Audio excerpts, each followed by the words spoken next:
দুবাইয়ে family visa, পরিবারকে সঙ্গে রাখার ভিসা পাওয়ার নিয়ম 2026 সালে বেশ সুনির্দিষ্ট করা হয়েছে।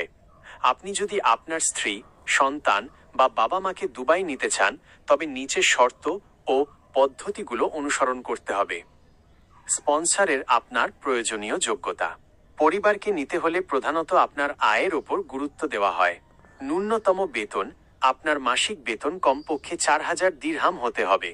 তবে আপনার কোম্পানি যদি থাকার জায়গা, অ্যাকোমোডেশন দেয়, সেক্ষেত্রে বেতন 3000 দিরহাম হলেও চলে।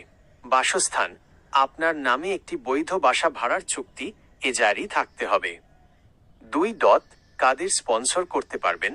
স্ত্রী, বৈধ এবং সত্যায়িত নিকাহনামা বা ম্যারেজ সার্টিফিকেট থাকতে হবে।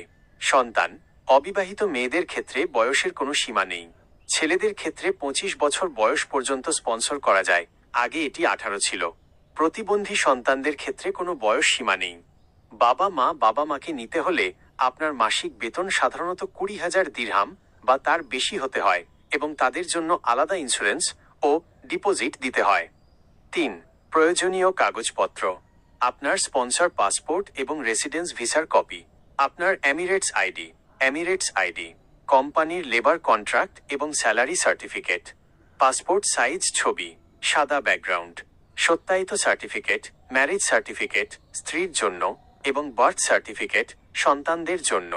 এই কাগজগুলো অবশ্যই বাংলাদেশ পররাষ্ট্র মন্ত্রণালয় এবং দুবাই এম্বাসি থেকে সত্যায়িত অ্যাটেস্টেশন হতে হবে। 4.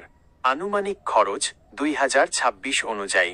দুবাইয়ে ফ্যামিলি ভিসার খরচ নির্ভর করে আপনি ভেতর থেকে, ইনসাইড UAE না বাইরে থেকে আবেদন করছেন তার উপর। এন্ট্রি পারমিট 500 থেকে 1000 দিরহাম। মেডিকেল টেস্ট 18+ বয়সীদের জন্য 350 থেকে 700 দিরহাম। এমিরেটস আইডি ও ভিসা স্ট্যাম্পিং 1200 থেকে 1500 দিরহাম।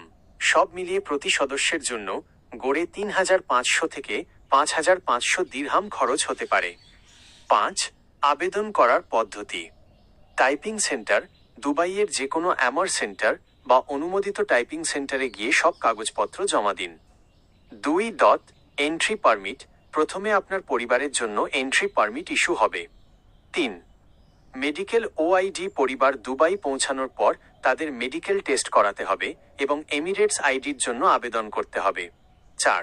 Visa stumping. সব শেষে পাসপোর্টে রেসিডেন্স ভিসা স্ট্যাম্প করা হবে। বর্তমানে অনেক ক্ষেত্রে এটি ডিজিটাল।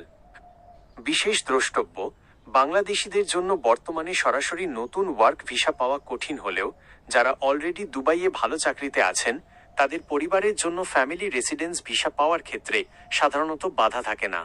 আপনার শিক্ষাগত বা বিয়ের সার্টিফিকেটগুলো কি সত্যায়িত, অ্যাটেস্টেড করা আছে?